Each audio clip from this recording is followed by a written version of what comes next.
अगर आप सही हो तो साबित करने की कोशिश मत करो, बस सही बने रहो। गवाही वक्त खुद देगा।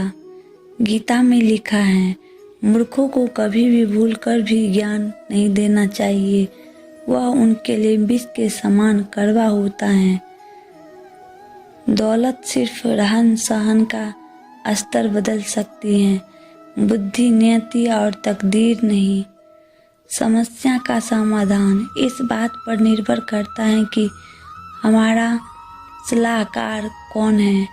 ये बहुत महत्वपूर्ण है क्योंकि दुर्योधन शकुनी से सलाह लेता था और अर्जुन श्री कृष्ण से।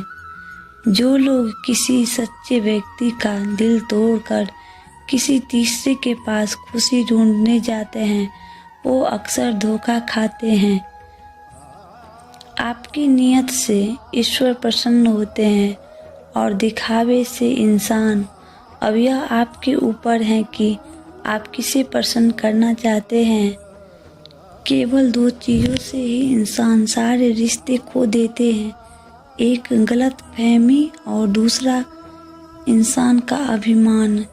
जिंदगी में खत्म होने जैसा कुछ नहीं होता, हमेशा एक नई शुरुआत आपका इंतजार करती है। जो आपसे जलते हैं उनसे घृणित मत कीजिए, क्योंकि यही तो वो लोग हैं जो ये स्वीकार कर चुके हैं कि आप उनसे बेहतर हैं। सही समय पर सही बात समझाने वाला और गलत समय पर सही बातों को समझाने वाला बहुत ही मुश्किल से मिलता है। धोखा कभी मरता नहीं, आज आप दोगे कल आपको जरूर मिलेगा। बात अपने कर्मों की ही है। दुनिया को दोषी ना मानो, क्योंकि कर्म से बढ़कर इस जीवन में कुछ नहीं है। जितना हो सके खामोश रहना ही अच्छा है, क्योंकि सबसे ज़्यादा गुनाह इंसान से जुबानी करवाती है। दौलत सिर्फ रहन सहन का स्तर बदल सकती है, बुद्धि, नियत और तकदीर नहीं। हार और जीत हमारी सोच पर निर्भर है। मान लिया तो हार और अगर ठान लिया तो जीत। जैसा जल में तैरती नाव को तूफान उसे अपने लक्ष्य से दूर ले जाता है, वैसे ही इंद्रियां, सुख मनुष्य को गलत रास्ते की ओर ले जाता है। समय मनुष्य के बनाए मार्गों पर नहीं चलता, मनुष्य को समय के दिखाए मार्गों पर चलना पड़ता है। इसी को नियति कहते हैं। ज़्यादा खुश होने पर और ज़्यादा दुखी होने पर निर्णय नहीं लेना चाहिए, क्योंकि यह दोनों परिस्थितियां आपको सही निर्णय लेने से रोकती हैं। परिवार में यदि एक भी सदस्य भगवान की भक्ति से जुड़ जाए तो उसका सकारात्मक असर उसके संपूर्ण परिवार पर होता है। समस्या का समाधान इस बात पर निर्भर करता है कि हमारा सलाहकार कौन है। ये बहुत महत्वपूर्ण है, क्योंकि दुर्योधन शकुनी से सलाह लेता था और अर्जुन श्री कृष्ण से। भरोसा और प्रेम, यह दो ऐसे पंछी हैं, यदि इनमें से कोई एक उड़ जाए तो दूसरा अपने आप उड़ जाता है।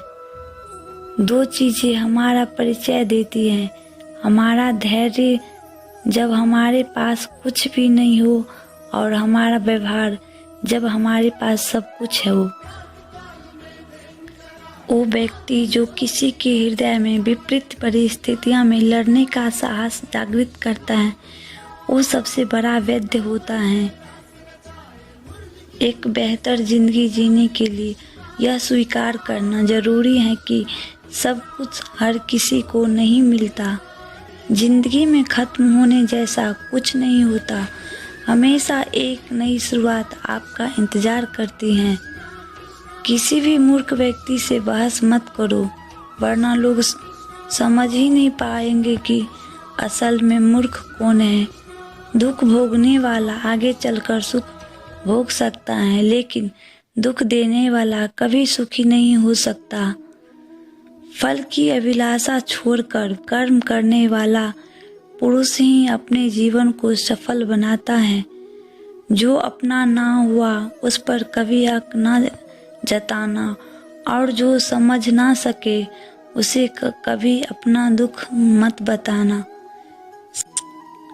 समस्या यही है कि लोग सच्चे व्यक्ति को सहारते नहीं, बल्कि उसका इस्तेमाल कैसे करना है यह सोचना शुरू कर देते हैं। जो आपको सही बातों का भी गलत मतलब निकालते हैं, उनसे सफाई देने में अपना वक्त बर्बाद ना करें। फलदार वृक्ष और गुणवान मनुष्य ही झुकते हैं, सूखी लकड़ी और मूर्ख मनुष्य कभी नहीं झुकते। श्री कृष्ण कहते हैं, अगर कोई तुम्हें दुखी करे तो बुरा मत मानना, क्योंकि लोग उसी पर पत्थर मारते हैं जिस पेड़ पर ज़्यादा मीठे फल होते हैं। परिवार के साथ धैर्य प्यार कहलाता है, औरों के साथ धैर्य सम्मान कहलाता है, स्वयं के साथ धैर्य आत्मविश्वास कहलाता है, और भगवान के साथ धैर्य आस्था कहलाती है। वे मूर्ख हैं जो तुम्हारा प्रेम ना समझ पाए, क्योंकि तुमने तो कई बार अपना हृदय तोड़ लिया सिर्फ उन्हें प्रसन्न करने के लिए।